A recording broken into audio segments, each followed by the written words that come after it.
we're running really, really low on fuel. I don't normally do that. We got like a 3,000 pound load on here. It ain't heavy. But we're doing the boring trip to Columbus. It's like 90 miles from my house, something like that. All we gotta do on this load is just run up, drop it, and leave it. And then another hotshot guy's gonna come down and pick it up and take it on up north. I didn't take her right now. I got a broken tooth and it's about to, I just want to take a pair of needle nose and jerk that thing out of there. It's something that is pretty painful. I heard people talk about it when I was younger. Now I know what they're talking about. Just that constant throbbing. If you've ever had a, and I went to the dentist, you know, I took care of my teeth. But anyways, probably dipping ain't helped it any, but it broke off and like, yeah, it's, anyways. So we'll stop up here and get diesel, and I'll show you what the wheels look like. There's one wheel on the front that I got from Joel at 2020 Hot Shot Trucking. He sent me those other wheels finally for the rear, and anyways, so I had one on the front, and I went on that trip to Morgantown, and I hit this huge pothole. I mean, like massive on the way back, and my tire started to go down, and I noticed it like, well, we stopped to get dinner, and we worked all day up there, and then jumped in the truck and headed back. And while I was on the job site, I may have hit it on the way up there. I'm not really sure. Somewhere up there, I remember hitting this massive hole, but that's my clutch pedal. It's just clicking. But anyways, yeah, I hit this huge pothole. Well, what happened was it cracked that wheel, the front wheel, because I kept putting air in it on the way home, and it was barely staying up. And overnight it had went from like 85 pounds to like 10 pounds, and I could hear it hissing out. So I took it to the tire shop, and they filled it full of water, put it in a bucket of water, a big like feeding thing, and for cattle. And anyways, it was leaking, and we found out it was on the back of the wheel. And not sure if that's what caused it. I think what caused it was the way they were so stuck on his truck. I should have pulled it in that gas station, but it's kind of hard to get in and out of there, so I'll go right up here. Anyways, those wheels were stuck on the rear of his truck, and he had to pry them off there. And actually, it was that pothole, because that's not the rear ones, it was the front one, and it's been on there for a while, so I'd say it was that pothole that did it. Anyways, whatever, they're going to weld it up. Not the fabricating shop that I haul for, because they refused to do that. I had another fab shop there in Ashland. They said they would do it as long as I run it on the rear, so that's what we'll do. I know they're a little bit different in width, but you can't tell it. I can't tell it. I've changed them around. I can't tell a bit of difference. But anyway, so they're marked front and rear on them. The Alcoas are those aluminum ones, factory ones. But so, man, I thought there was a truck stop up here. I guess there ain't. Maybe it's the next town. There's a bunch of towns up through here, but I have usually about 8 gallons when that light comes on, and I'm every bit of that 8 gallons exposed or used up just about. Hopefully to God we don't run out up here. I know there's, I think it is this town, there's a Super Quick or something off the side of the road. But on up here, diesel's really cheap, like way below it's like $3.30 a gallon, which is really cheap compared to back home. It's almost $4.60 a gallon. So just BS. But yeah, so we have to get that tire fixed. That's another big pothole. But I got a funny story to tell you also. Joel, he told me I should tell a story. I texted it to him, but I'll tell you that story. I actually talked to him on the phone also, and explained it to him what had happened. Oh God, when I went down there and decided to be a Swift truck driver and take my own route, you know, to be like taking a shortcut, that's a horrible decision on my part. Very bad idea. It took me close to an hour to back out of that situation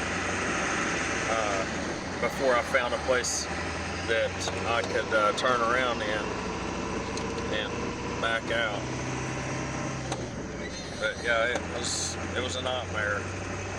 I don't suggest any. Man, diesel here's higher than it is home. Crap.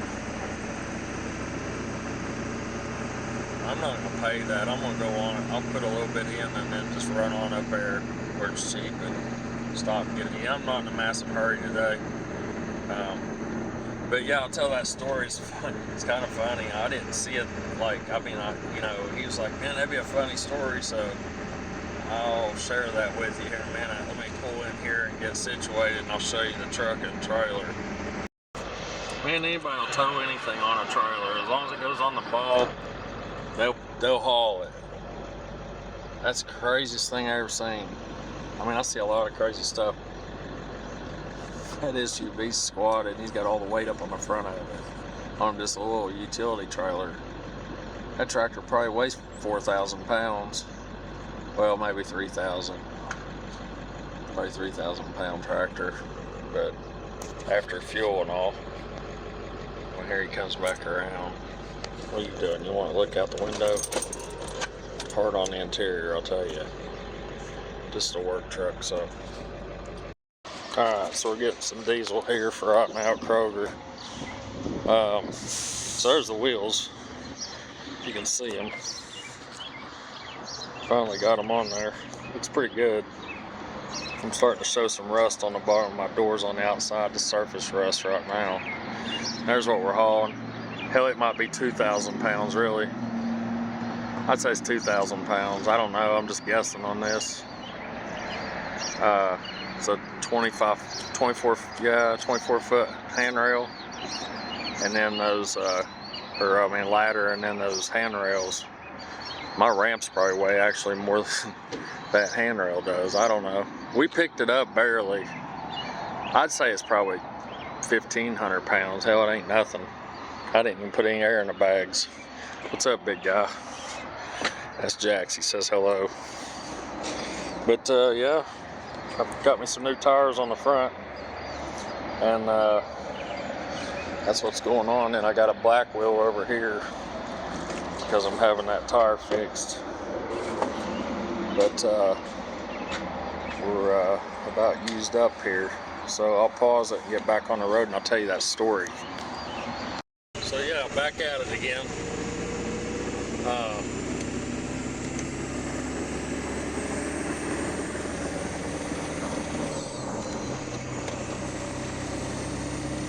Not a very smooth shift. So let me tell you what happened. I just got it on the lowest tune. Not lowest, but 30. Anyway, so I don't even really have to worry about the EGTs getting hot because it won't do it with this on this setting. So I went on that run down there to Paducah, and anyways, I decided to take that turn, you know, to go down in there. Well, in that video, if you look at it, there's two signs sticking up on the left and the right when you get down to that gate when I about have a stroke, realizing there's a gate and it's locked. Well, when I pulled the nose up there, it triggered a sensor and a camera that was mounted up high, and it says right on those signs, if you cross that line, it's a federal offense, U.S. government property. It was for that nuclear plant. But all the property behind it was just like a nature reserve thing, and people could go in there and look at nature and all. That's why those roads are so groomed and everything. Why there was something that had dual wheels on there, I still ain't figured that part out. But I did see where something had, you know, dual wheels, looked like big rig tires. had been back there, maybe a dump truck or something, I don't know. But so when I triggered that, I didn't realize it, and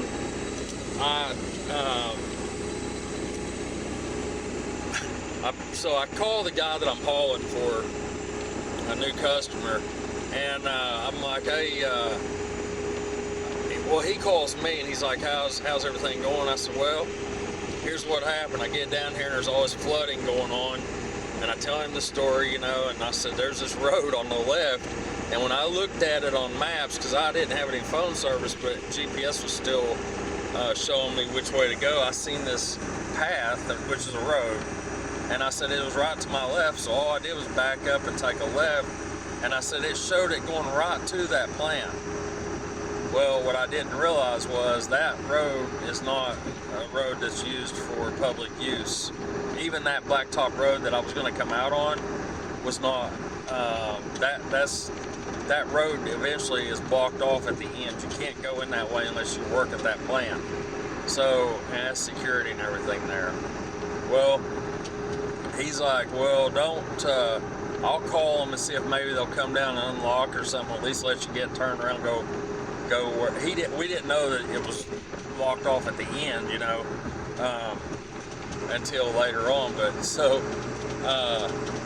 yeah, so I'm sitting there in my truck. Well, he goes, go out there on that blacktop road and see if you can see that cop. And I said, do you understand that, like, I drove probably 2 miles off road, maybe 5 miles, I don't really know. And I said, I'm way down past where that cop was at on the other side of the bridge that had washed out. And he's like, well, just go over there and see. Well, as soon as I walked on over and crossed that gate, then that's when it got serious. So, you know, I'm looking, well, I walked back and I'm like, all right, I said, I'll just back out of here.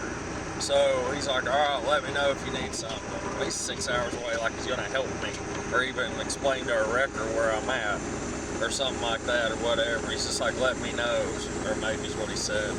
But yeah, so I'm walking back to the truck and I'm like, I wonder what those two signs say. And no, I went back and I sit down in my truck because it started pouring rain again.